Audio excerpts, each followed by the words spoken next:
Serikali ilitangaza, William Samoei Ruto kaingia kwa ofisi akatengeneza baraza la mawaziri, ameappoint watu, hata huko anaendelea kutuappointia watu huku Western. Wewe bado hujabelieve ya kwamba he's the president. Why do you want us to live in denial? Huh? Why do you want us to live in denial?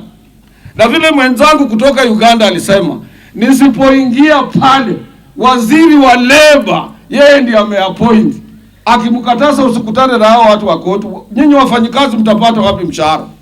Kabla tujafika kwa election pale Tamarind, niliambia shemegi yangu hii kura tushindi. Niliwaambia mapema, wanajua, sio kwamba hawajui. Na election ilipokwisha, sisi ndio tulikuwa na President Uhuru Kenyatta. President mzima muwe na yeye mshindi election. Ana vitu yote ya serikali, polisi, kila kitu.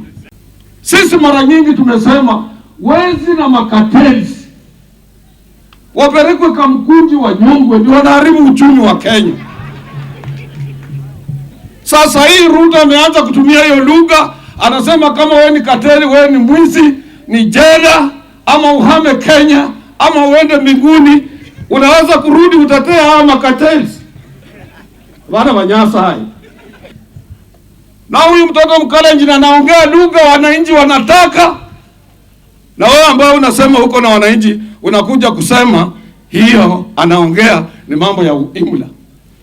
Kenya iko wezi wengi wanataka mtu magaidi, na sisi tutasindikiza, tutasukuma Ruto mpaka waizi wote waondoke nchi hii. Lazima waizi wote watoke. Tutasukuma wao sisi.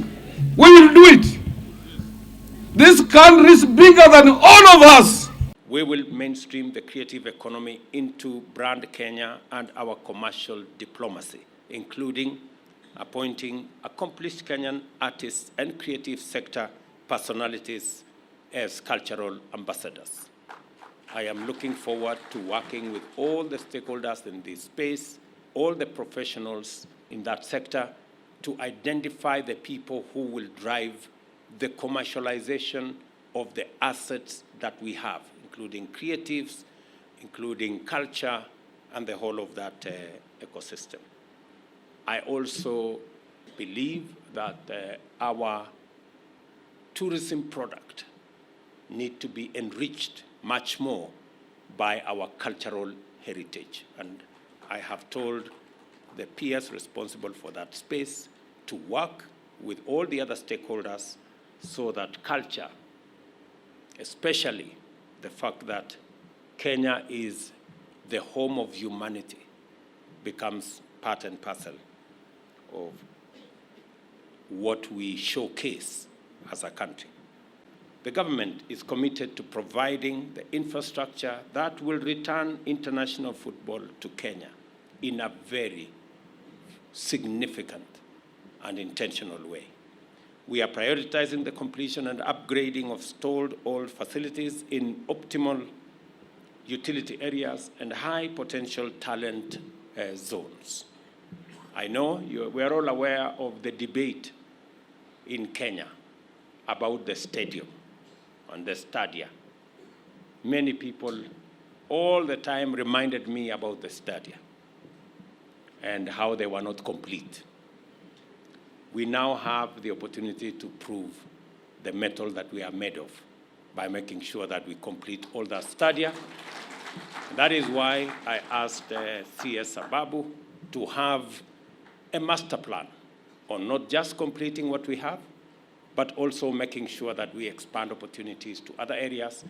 And not just that, making sure that all the stadia that we built meet international standards and can be accredited for any international sport.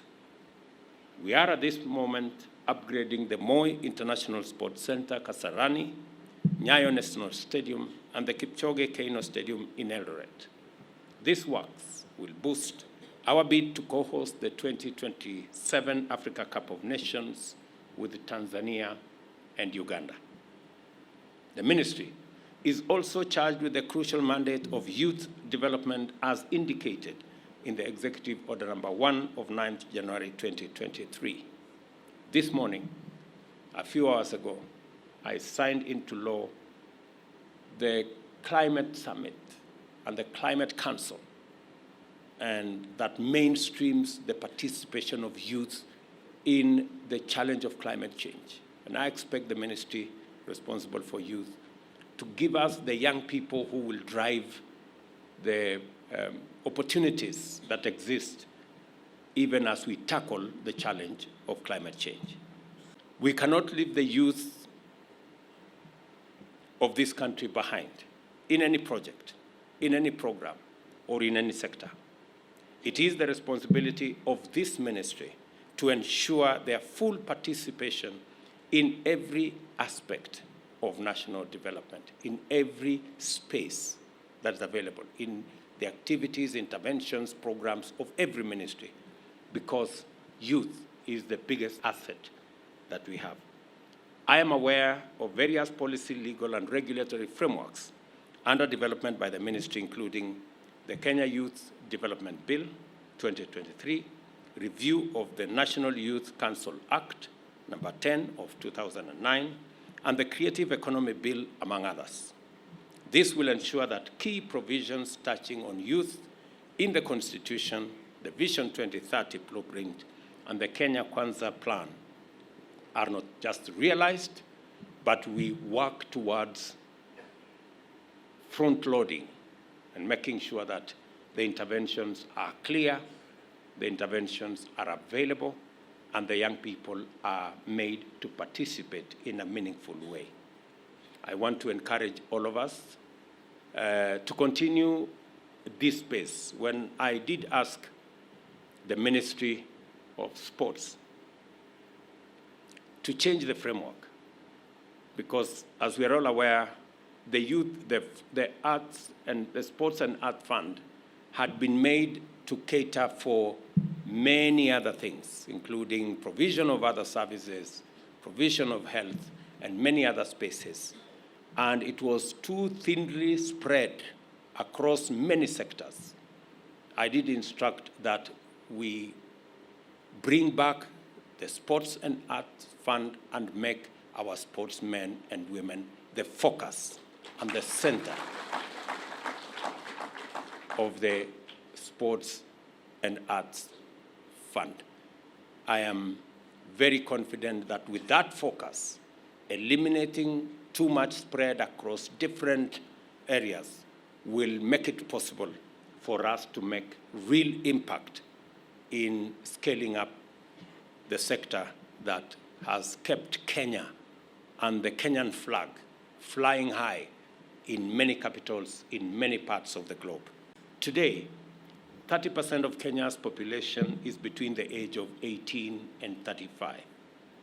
We must invest in these young people to bring the best out of them so that their dynamism, capacity for innovation and talent can contribute to the transformation of our nation and can open up many opportunities for them to participate in the development of our country.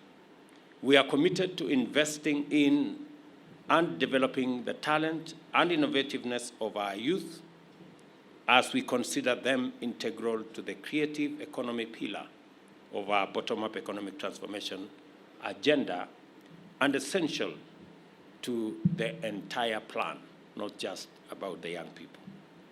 The creative industry can significantly add value to Kenya's exports, such as fashion, leather products, craft industries, among others.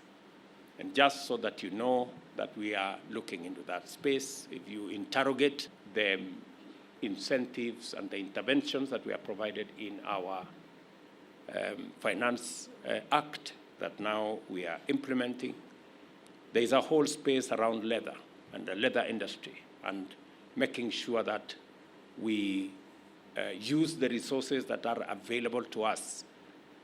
Kenya being the country that has the third largest herd of livestock, that leather becomes part and parcel of our exports in finished product form.